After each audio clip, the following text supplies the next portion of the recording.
question of the night, what have you been doing during the pandemic? Painting, right?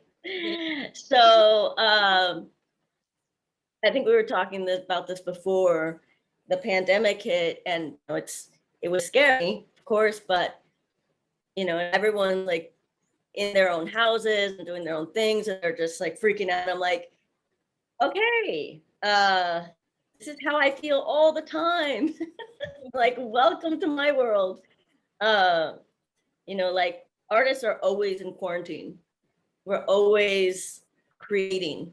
So for me, it was just a little bit like, doesn't really faze me. I mean, it's tragic and it's shocking, but it's like, I think a lot of artists were just like diving into their own bliss.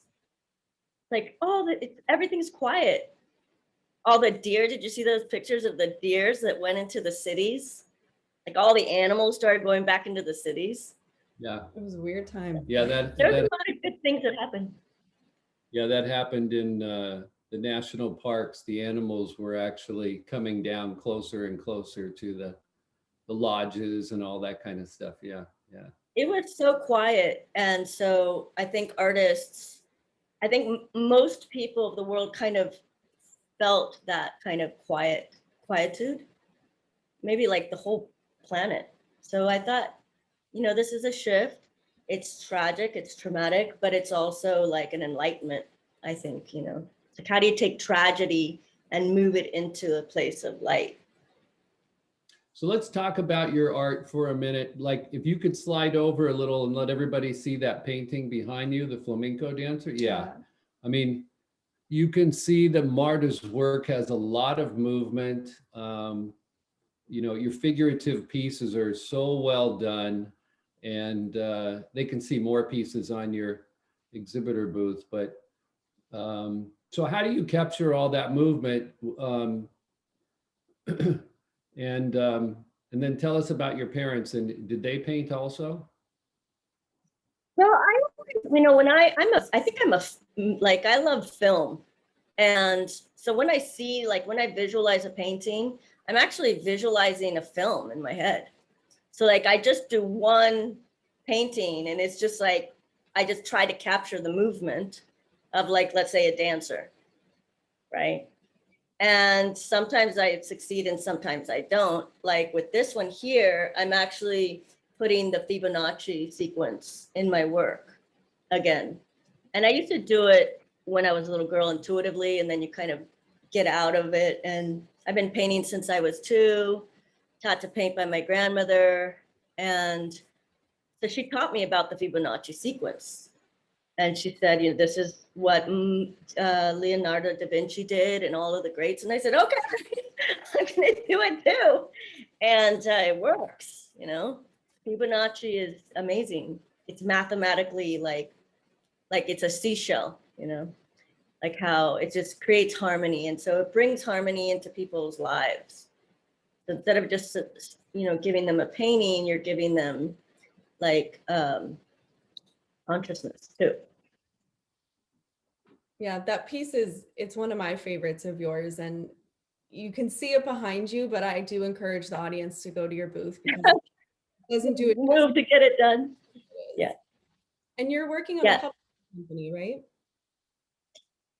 So I've been painting since I was 2 years old. I started selling my work when I was 14. Everyone in my family was like, really? You're going to sell a painting, you know, and make a living at art? And I was like, yes, right? And I just had this desire to do what I love, right? And so I did it and I started painting for a living. And then I went to the shows and I photographed everything professionally, which was kind of pricey. And I've got thousands of like high res images now, you know? So I took the pandemic and I just started to gloss up and touch up all of these high res images. And I said, well, why don't I just launch the company, you know? and I've got all the connections. I've been doing this shows for, 15 years. So I said, well, go to the next level. Like, it's just like a no-brainer. I mean, the work is there. So that's what I've been doing. Yep. Quarantine. Right. Well, hopefully we get back to live events soon. I mean, we're all looking forward to that.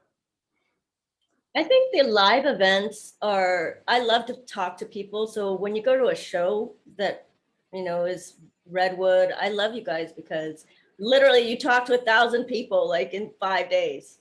And it's just such a high, and you make so many connections and you meet people from all over the world. And it's really given me a lot of insight into different cultures and how to make a living as an artist.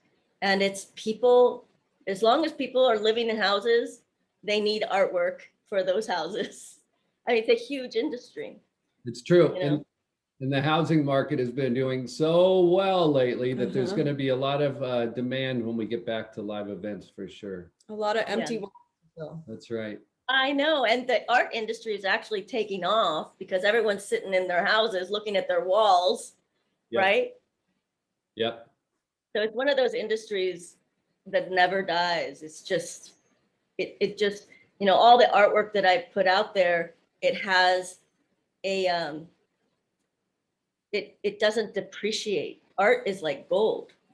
It just gets more and more valuable. It's irrational. Well, we love your work. We do, yeah. And we look forward to seeing you at our next event. And Thank you. It's good talking to you, Marta. Thank you so much. Hope to see you. Adios. Have a good night.